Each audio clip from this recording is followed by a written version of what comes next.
Oui, bonjour. Ici Olivier Fortin de Service informatique CFTD et bienvenue à des petites réponses à certaines petites questions techniques qu'on reçoit à l'occasion et j'espère pouvoir réaliser des petites capsules pour répondre à des petites questions techniques qu'on reçoit sur une base occasionnelle et qui touchent beaucoup de gens à qui on rend service pour au niveau de l'informatique. Donc, la première question que nous recevons fréquemment, c'est que plusieurs personnes ont récemment ouvert l'ordinateur. Ça peut être arrivé déjà depuis les 6 derniers mois ou ça peut arriver. Donc, ça dépend vraiment de l'ordinateur ou du moment que la mise à jour se fait.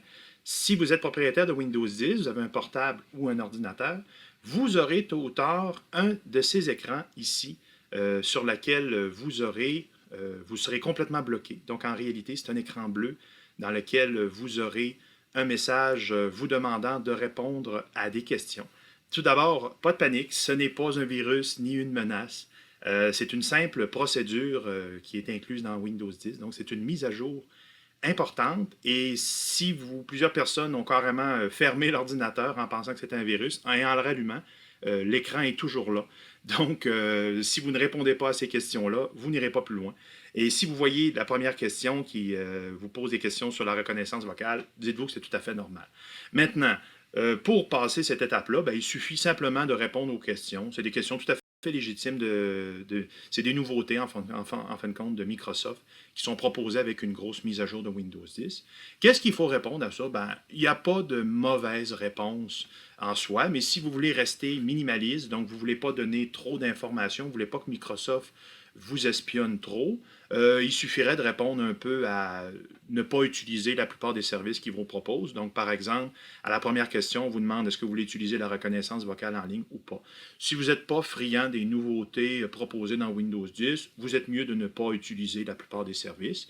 Si toutefois vous êtes un peu déjà connaissant, techniquement, vous n'aurez pas besoin d'écouter cette capsule-là parce que vous aurez déjà su quoi répondre. Et si vous aimez les nouveautés, ben, prenez-les, mais seulement si vous voulez les tester.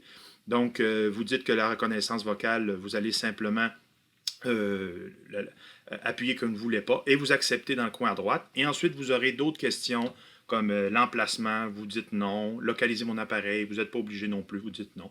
Ce n'est pas des fonctions. Si vous répondez oui ou non, ça ne changera pas nécessairement le fonctionnement de votre Windows par la suite. Donc, vous avez à répondre à ces quelques questions comme c'est démontré ici. On vous demande ici un diagnostic complet, vous répondez basique, accepté. L'entrée manuscrite, seulement en rapport avec que vous ayez un accès à un écran tactile ou non. Les expériences répondez non aussi, non. Et l'identification de publicité, c'est une fonction qui est propre à Microsoft, même chose également. Quand vous aurez répondu à ces quelques questions, eh bien, Windows va procéder à la finalisation de la configuration, puis vous aurez accès à votre ordinateur. C'est tout. Donc, ce que je voulais vous répéter, pas de panique, si vous voyez cet écran-là, vous pouvez répondre. Si vous pensez que ce n'est pas le même écran, ben à ce moment-ci, vous pouvez nous demander une vérification pour être sûr que ce soit vraiment une mise à jour légitime. Mais la plupart du temps, les gens s'en tirent assez bien. Voilà. Ben merci. C'était tout pour cette capsule-là. Si vous avez des besoins plus particuliers ou si encore vous voulez avoir d'autres nouvelles de nos capsules, abonnez-nous à notre page Facebook ou encore à notre chaîne YouTube et vous serez informé des prochaines capsules. Merci beaucoup et à la prochaine.